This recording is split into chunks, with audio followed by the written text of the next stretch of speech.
Welcome to Dove and Dragon Radio. I'm your host, M.L.Ruscsak. I'm here with special guest and author, Joe Templin. Welcome.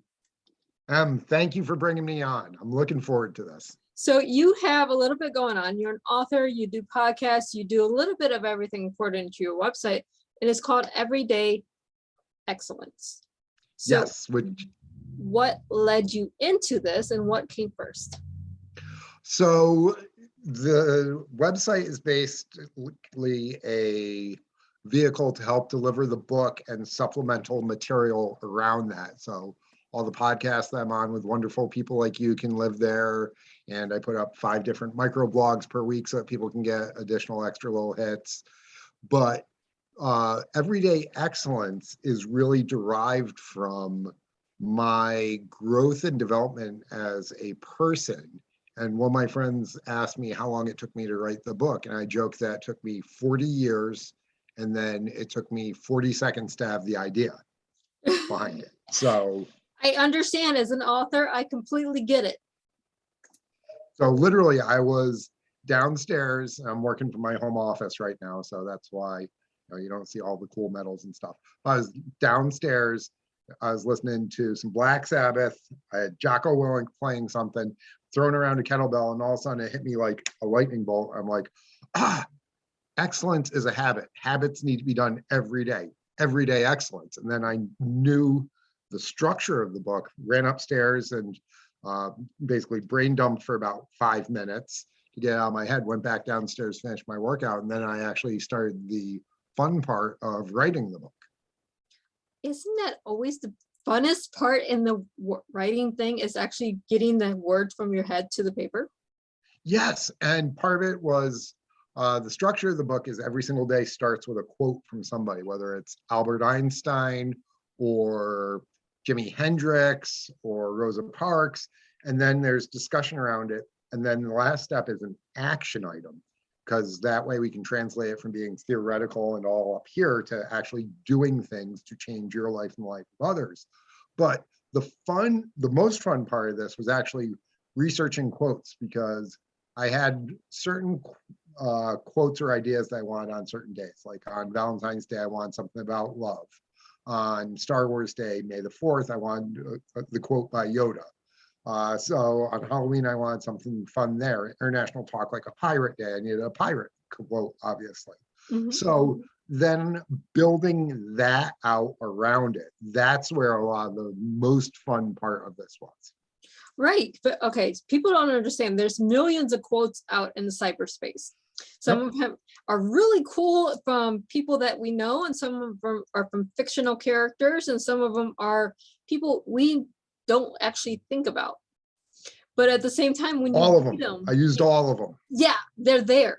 They're fun. They're actually meaningful if you read them and actually think about it. Right, and so the discussion around it is actually meant to unlock not just some of the ideas in the quote, but to help individuals. I call the book a multivitamin for life, because we have all these different dimensions in our life, whether it's our physical health, our mental health, our occupation, our relationships, communication. So each day is sort of like a visit with the Oracle of Delphi, because there is some information and some insight, but the reader is going to take away what they need and they're looking for that particular day. Mm-hmm. And one of the nice things, one of the ways that I designed the book was that at the end of the year, you just recycle through it. Because as the old Stoic saying goes, a person can't walk through the same river twice, because the person is different and the river is different. Correct. So if you go back through and read the book again the next year, you're looking at it with new eyes, because you have hopefully grown and developed and gone through human Kaizen, continuous improvement. And so when you get to the same page the next year, you've got a much higher level that you're operating off of on multiple levels. See, that's a perfect way to do a book, because anything, if you're trying to change yourself, you need a tool or a guide to figure out the change that you need. Then you have to look back on the changes you made through progress. Doesn't matter if it's a year, 5 years, 6 years, 10 years. You have to look back on how far you got from where you came from. Right, because everyone's looking at the mountaintop still, oh, it's so far away, and they're not looking how far they have gone on the journey. And too often, especially in our social media world that we're living in, people are comparing themselves to this Instagrammer who's 5 or 10 years ahead of them on whatever particular journey, whether it's health or education or beauty or wealth accumulation or whatever. So they're comparing themselves with somebody 10 years down the road who also took like 200 pictures to get the one good one. So they're comparing their worst against this other individual's absolute best, instead of what Ernest Hemingway was saying about that the only person you should be comparing yourself with is you of yesterday. Exactly. It's a mind, we start this in elementary school, this mindset, we have to be better than, put your than there. Doesn't matter if it's the jock in the football team, the straight A student, the person that can spell better than you, whoever it is. We start this in elementary school, and then we carry on and get into cliques. And this has gotten so out of hand with social media that we want to be better than the person that's Elon Musk. Yeah. And so I remember Jordan Peterson was talking about this. He was talking with this individual who was comparing themselves to their college roommate and saying, oh, I'm doing so poorly. And the guy's college roommate was Elon Musk. And it's like you're comparing yourself to the richest man on earth who, you know, is just completely insane, doesn't sleep, you know, and you compare it to a normal human being or to yourself. And what you were saying about this comparison starts when we get to elementary school. For a lot of us, it begins even earlier. I've got an Irish twin. My older brother's 11 and a half months older than I am. So I was comparing myself against him from the moment of consciousness, basically. Because I mean, he could crawl, I couldn't. So I needed to learn to crawl. He could walk, I couldn't. So I had to do that. You know, he was able to, you know, do whatever. So I had to beat my brother. And even now, almost 50 years later, I'm still trying to beat my brother all the time. Right. Second son syndrome. Well, any sibling has this. My mom has an Irish twin, so to speak. She has an older brother that's 11 and a half months older. So I get it. We get the sibling thing. We get the comparing to anyone. We have to step back. And a lot of mindset coaches, a lot of self-help coaches, a lot of people in the psychiatric field go, you have to be better than yourself, because we got this from Hemingway. You have to be better than yourself. You can't be better than someone else. Oh, and this is actually one area where martial arts helped me tremendously, because, you know, yeah, there's belt ranks and all that, and in competitions, you're actually competing directly against somebody else, but it's the entire process of preparing for those competitions and ranking up is where you are trying to be better than what you were the day before. And having that sort of mindset, I mean, literally, I'd win a title and the next morning I'd be training again. And like most of my trophies, I don't even know where they are because it doesn't matter. Because I wear my black belt on my soul, not on my waist. And having this next goal, even though if it's not really a goal, like I'm going to win an Olympic gold medal or this or that, but having this next thing that you're working toward helps prevent the postpartum depression that people have after a big race or they get the promotion or what have you. So that's one of the things that I talk with some of my other friends who are writers, and they are all working on multiple books also, so that, you know, they finish one book and they start the editing process, which is much harder than writing, actually, in my opinion. But they're already writing this other thing. So there is no time for that letdown, and they're just continuously in the process of what they really enjoy of creating. Right. You have to find, first you have to find your passion. Once you find your passion, doesn't matter if it's writing, we're both authors here, so I get the writing and the creativity, but you have to find your passion. When you find your passion, then you don't have this negative drawback every time you get to the next rung of that ladder. No. And so I went to engineering school, and almost all my friends are engineers or scientists from that part of my life. And they literally get done with work and they go home and they're working on an engineering project on their own, whether it's working in the shop to build a better tool for themselves, or they are reconstructing an engine for some old car or something like that. So they're continuously playing in this space, and it doesn't seem nearly as much like work to them. And it allows them to have that continuous growth towards mastery of something. Correct. Are you actually happy in your job, or are you at the job because it's the paycheck?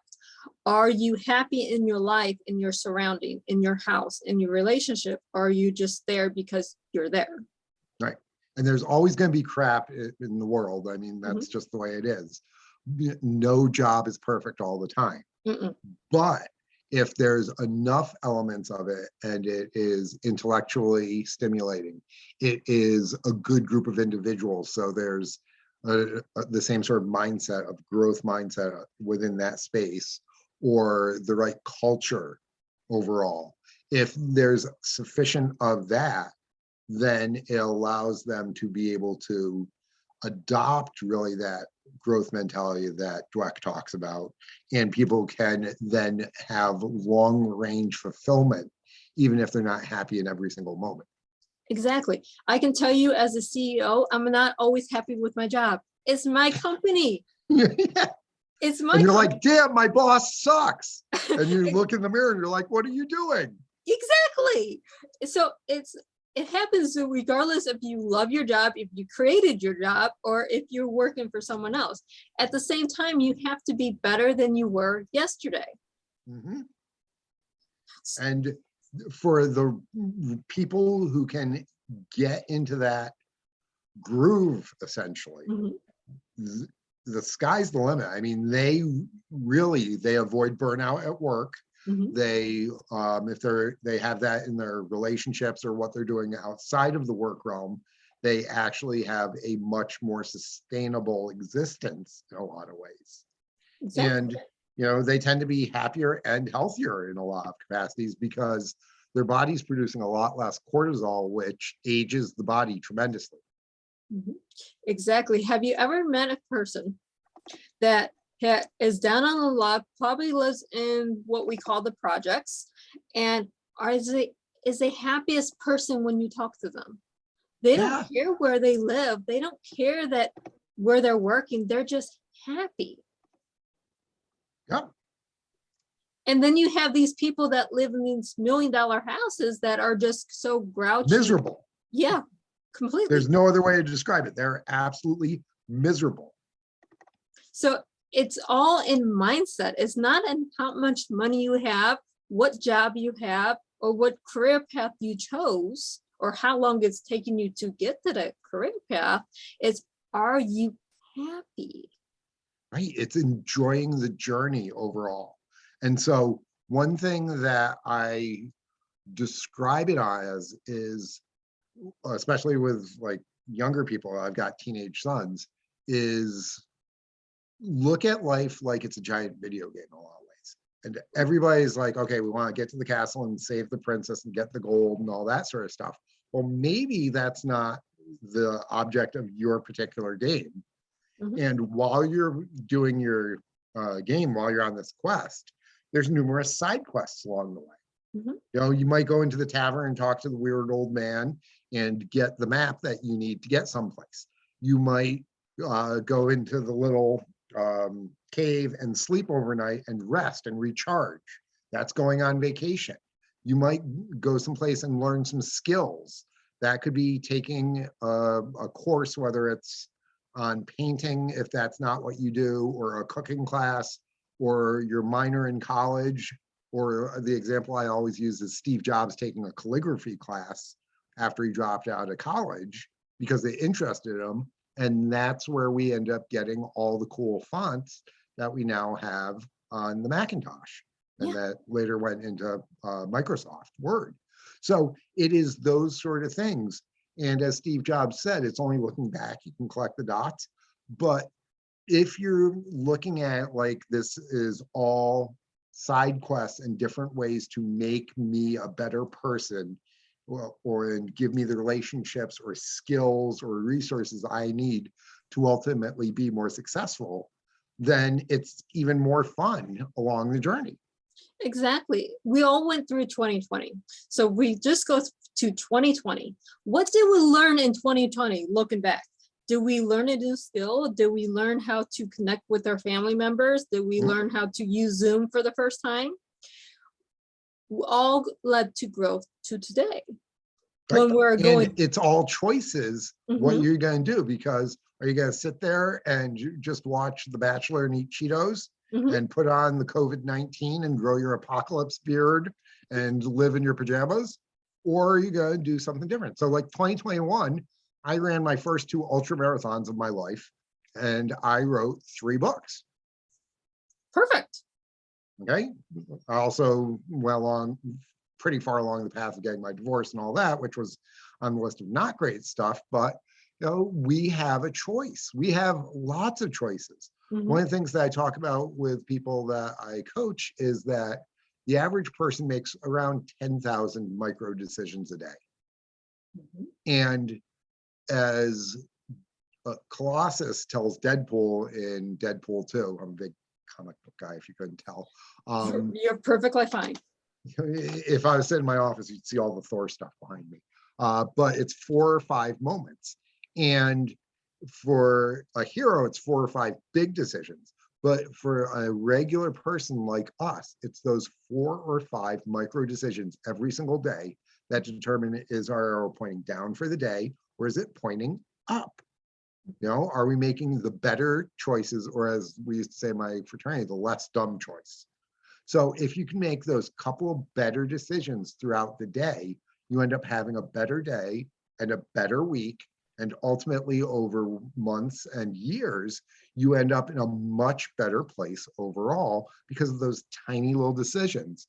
And Zeno of Citium, the founder of Stoicism, said, well-being is made up of small choices, but is no small thing. It is those small choices on a regular basis that ultimately determine our outcome. Exactly. The first micro decision we all make, the first thing when we get up, the first 10 seconds of waking up is, are you going to have a good day, or are you having a bad day? Yep.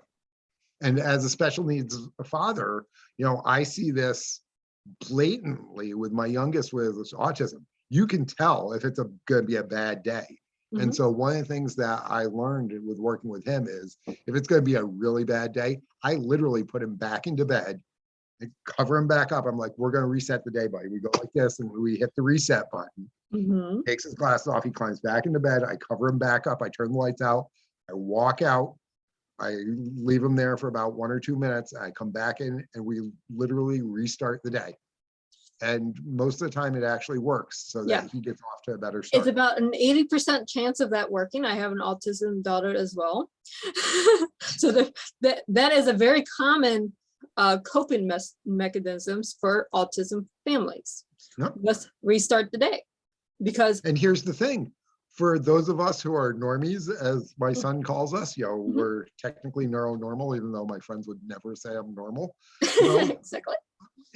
Why don't we do it ourselves? Why don't we literally put our hand down and stop the bad domino cascade and stop it right there, and do what we need to do to hit the reset button for ourselves? Exactly. Whether that's literally walking away from a situation, or going outside and walking around the block, or just saying, all right, you know what? I need a power nap, and closing the door in your office and power napping for 2 minutes and clearing your mind, you know, meditation, whatever, and then just saying, all right, let's try this again. Exactly. This is things that we need coaches to tell us, hey, why don't you do this? It's simple little things. It doesn't cost a lot of money to take a 2-minute nap. It doesn't take any money to go close the door for 2 minutes, take a breath, and restart. Yep. there's things that you can do that cost zero money. And we need to do this because we need to get to the mindset. We have to choose to have a better outcome. Yes. And it comes down to choice. And this is something that I'll disagree with a lot of people, but this is my die in the ditch belief, is that we can choose to be better. And there's a lot of studies that say roughly 50% of your ultimate outcome is genetic based and all that. 50% is your choices. It's much higher than that. It is. The vast majority of your outcome is your decisions day by day. And I can give you a perfect example. 2011, I had 2 strokes and brain surgery. The doctor, medical professional, surgeon, told me I would never walk again. I would never speak English again. And me being paralyzed on the entire right side of my body would be permanent. Well, if you're watching this video, you see I'm using both hands. Yeah. If you're listening to me, you hear me speak in English, and I walk about 2 miles a day. So who is right, the expert or, it's not necessarily faith. Faith is a component of the healing. Exactly. It was, but it is the vision and it is doing the work. I bet that when you were doing your rehab, there were days when you were ready to cry. I was in tears every day, but my goal was to get back to my normal, or as close to my normal as I could get. And it took years to get back to that. It wasn't here's the mountain before me, it's the tiny little steps to get up that mountain.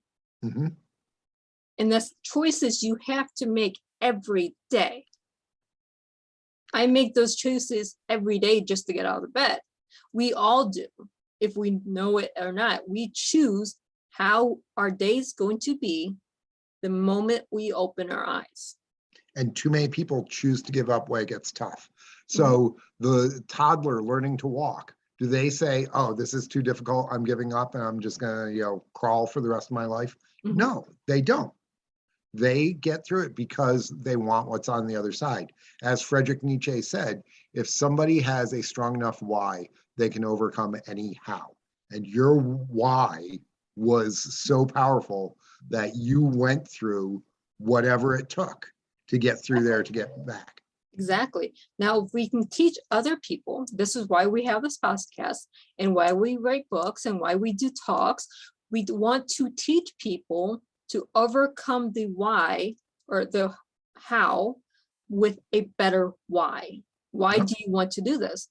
If you're looking at business, if you're saying, oh, I want to do this business because it was going to make me a lot of money, you're going to fail. If you say, I'm going to build this business because I want to help people, if I want to have a better future for my family, if your why has to be bigger than what you're doing.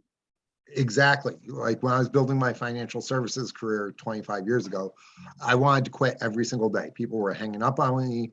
I'd write cases and then they would not be accepted.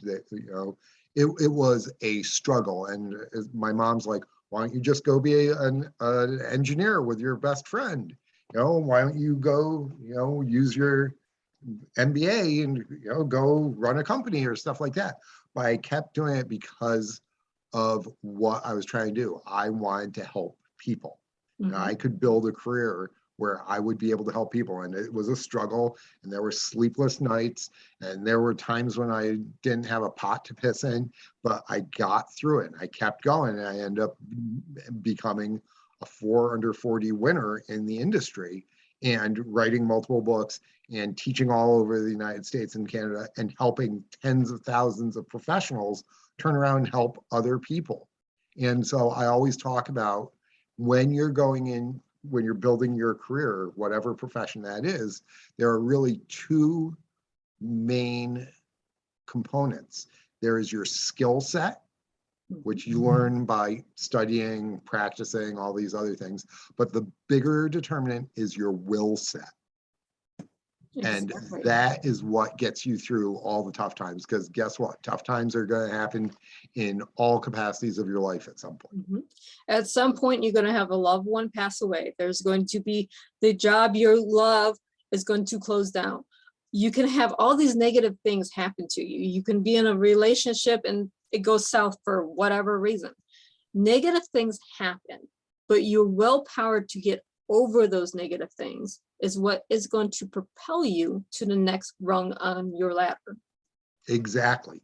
And just throwing some numbers around that, 3 out of 4 people turning 65 are going to need long-term care assistance. You know, they're going to need people to come on in, be in a facility or whatever. Cancer is so prevalent that somebody close to you is going to die of it at some point in your life.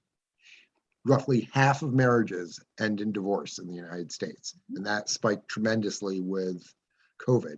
So you are going to have bad stuff happen, period, case closed. It's not an if, like what, it's actually when and what.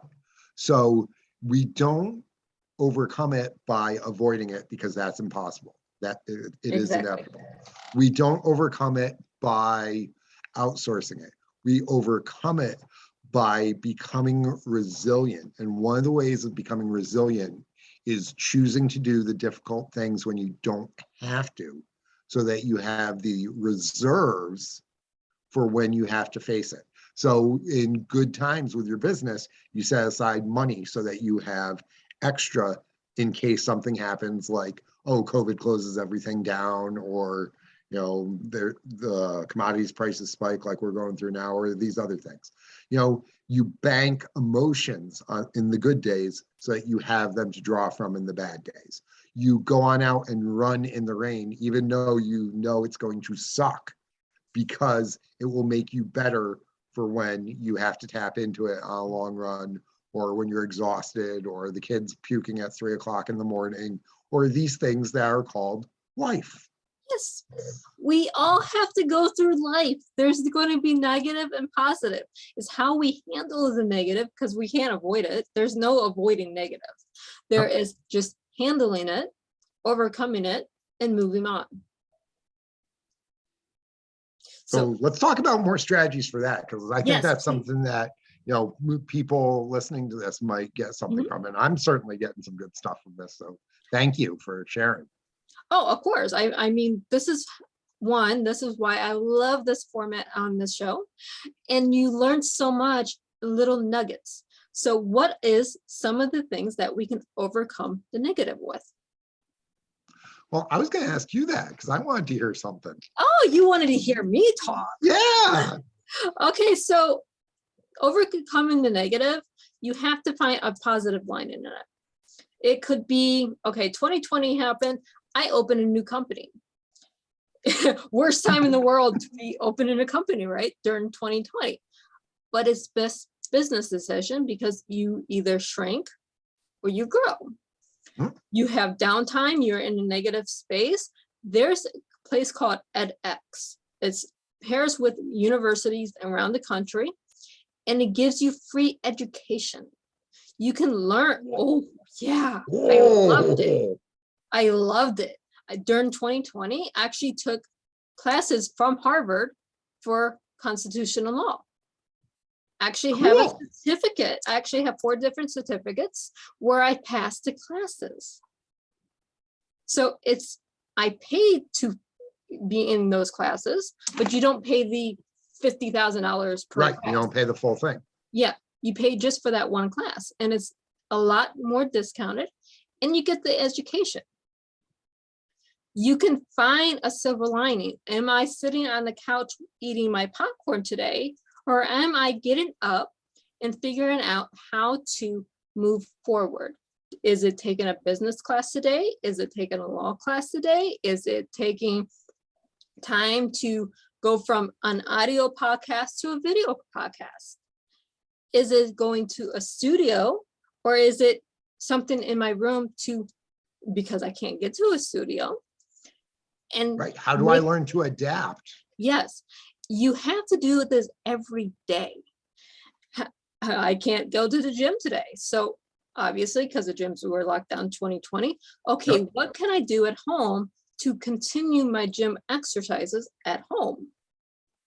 Right. So like my running team, I run Ragnars, which are 200-ish mile team relay races. Mhm. And all the Ragnars were closed in 2020. So as one of the team members said, we're going to do something stupid. So we won't do we're going to do something crazy. So we won't do something stupid.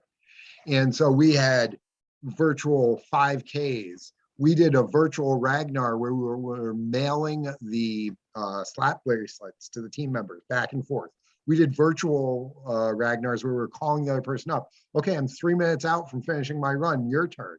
We did virtual backyard ultras, which is how I got into doing ultra marathons, was doing them through this and ramping on up. So it is the capacity to say, okay, what is the core important thing here? And how do I change it around it so that I can still continue to do that? We saw this with kids' education, so like my kids are pretty intelligent and I've told them, I care about your effort and your attitude. So we're like, okay, these are the things you have to learn for this class. How do we go and find a better way to learn it? What's a more interesting way to do this?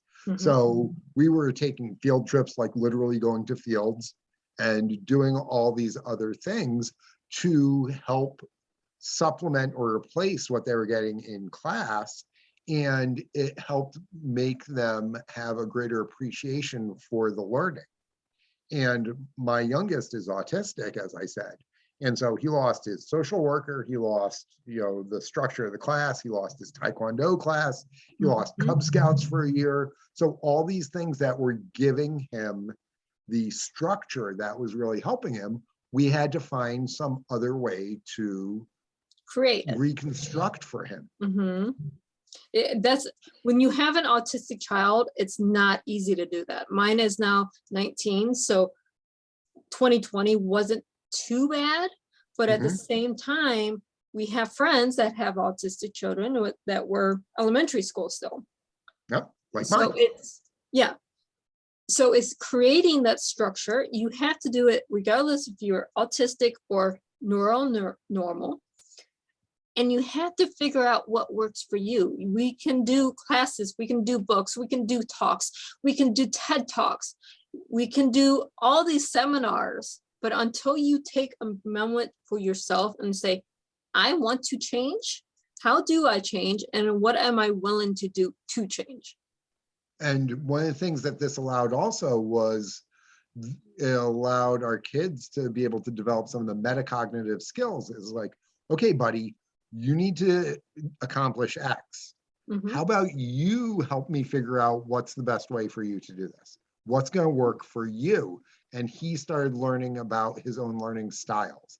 He started learning about what he needed to do to get the socialization that he needed and these other components. And so he became more involved in his own development. Yes. And this is one of those meta skills that's going to carry forward into his adulthood because he understands himself that much better. And for a lot of us, it took us till we were, in college or even beyond before we took the time to. I didn't understand myself until 2016. Seriously. I will admit it. It took me that long to figure myself out. But my daughter, she's learning something because we don't have the social groups that she needs because she's out of school and she's home and not socializing. So it's, how do you learn? Well, can we teach you something that will better yourself? You show me what you need to better yourself. And we work things that way. We work things different. And she's actually learning what she wants to do by getting engaged in her own knowledge. Yep. And so that self-actualization is critical because, 30 years from now, when you're not here anymore, she's still going to have to be continuing on that path. And so she's figured it out in a lot of ways. And so like my kids make fun of the fact that, when I'm dead, because, they say that I'm ancient and like, used to ride to school on dinosaurs and stuff like that. Oh, yeah. But, they're already determining this, and whether it's my supposedly neuronormal kids or my non-neuronormal ones, that about what they should be doing to continue to chart their own path out there. Exactly. It's one, we have to prepare for our parents' departure. None of us want to prepare for it, but we do have to mentally prepare for it. And then we have to figure out how to continue on after they're not here. It's just losing my dad last year. I'm still learning this. So, but I lost my mom from cancer 8 years ago, and my father's starting to decline at this point. So it's like, yeah. how do I keep alive the memories Mm-hmm. from this one? And how do I capture more from this one so that the kids will remember their grandparents Exactly. better than I remember mine? And so they can carry these lessons forward down the generations. And that's the important things. We have to find policies that work for us as an individual. And I run my life like I do my company, because your life is your company. Yeah. You see, if you have the mindset that you are in an individual company, how do I make my company succeed? Now you think on a different mindset, and you see things totally different from, do I need to learn this or do I want to learn this? Does my company need this to succeed? Or is this something I can just like a company picnic? Do I actually need a company picnic for myself, or to have time off or vacation or whatever? Or is this throwing good money or time away? Exactly. And as the CEO, who do I need to hire? Who do I need to bring into my organization? Mm-hmm. You know, do I need to bring in the CPA? Who's my legal counsel to make sure that I'm doing the right things, like having my will and health care proxy and all that sort of stuff, taken care of? Hey, if I'm going to enter into a business contract with somebody, I need to have legal review it so that I don't get screwed. Mm-hmm. Who do I enter partnerships with? Who do I associate with? And like, is my Or my CEO mentors? exactly? So if that's one of the things that when I'm talking with younger individuals, people in their getting out of college or in their 20s and 30s, it's like, who are your idols? Who are you getting your guidance from? Because real companies, startup companies, fail more often. One of the main reasons is because they're getting bad guidance and advice. Mm-hmm. And so one of the things is, if you're mentoring somebody or you have a really good mentor, both members of that grow. So I sit on the board of a company, a technology company, and the CEO is 25 years old. He's not your typical 25-year-old. And he and I have long conversations a couple times a week. And my goal is to have one good idea for him every single time. And when I have the one, he's like, okay, you're done for the day. You can leave. But I started to say, okay, I'm done. And so he's glommed onto that. But I try and give him at least one good idea. But working with him expands my vision, makes me understand things that I didn't understand before, makes me think differently. And so it keeps me in a growth mindset. Exactly. And so even though I'm supposedly the gray-haired wise mentor, I am continuing to learn and develop from that. You're Yoda, but at the same time, Yoda is still learning from Exactly. one Kenobi. I think I got that right. Yep. I'm not a Star Wars person, but I know Yoda. But at the same time, we all have to grow from those around us. Your network is your net worth. Yes. You are the CEO of yourself. Every good CEO has mentors. Every great CEO has coaches. And the champions want to be coached. So they demand excellence of themselves. They want to be pushed hard. And they don't want people on their team who are not ready to bust hump and practice like it's game 7 of the NBA finals, because they want to be ready in those situations. That preparation that we were talking about, that resilience, that's the athlete mentality around it. And the day after the championship, Kobe Bryant actually was training for the next one. Yeah. He said the most depressed he ever got was the day after he won his first championship because he had reached the pinnacle of the mountain. And then he's like, wait a moment, no, I want to be one of the great ones of all time. So he changed his focus and his training, and he kept pushing and pushing. And that's why he ended up winning the championship multiple times. So it's having those people who can see your greatness and push you to it and hold you accountable, like we were talking about previously. And sometimes as the CEO, you need to say, dude, I'm ready to fire you. Mm-hmm. It You doesn't know? matter. You can fire your coaches, you can fire your mentors, you can fire anyone in your company as a CEO, which means you can fire your friends. You don't have to keep the same group of friends you had in high school. You don't have to keep those toxic relationships that may be family in your company. You can Yeah. separate. You know, we've all got that friend who's a lot of fun, Mhm. but leads you into trouble. Mhm. And so we have to minimize the time that we spend around them or even cut them out. Right. We all have that family member that is this toxic. Yep. You don't know how you're related to them. You really don't. Yeah, it's like, did you grow up in the same house as me? Yeah. Did you have the same parents? Or yeah, it's do we even have the same bloodline sometimes? It could be a cousin or whatever, but you can cut them out. It's okay. But we are almost out of time. So where can our listeners and our viewers find you, your books, and get more insight on you? Okay, so they can find the book all the normal places, you know, online at, you know, the Big Rainforest Place and things like that. They can also get it at their local bookstore probably if they request it. They can find it at my website, everyday-excellence.com. And that's actually a great place to go because, as I said, 5 times a week I put up a microblog. So there's supplemental information there that can just give them that real quick hit. You know, it's like a shot of espresso, actually. I call it a little bit of quick Joe to get you going in the morning. On Twitter and Facebook, it's at EDE with Joe. That's at EDE for Everyday Excellence with Joe.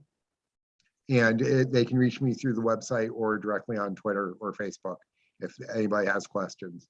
You know, I'm here to help other people out, so ask away. Awesome. It was so great talking to you today. ML, this was wonderful. This is my last call for the day, and this is ending on a high note. And you can see what a big smile I have on my face because this was wonderful. Thank you so much. You're so welcome. And for our readers and our listeners, happy listening.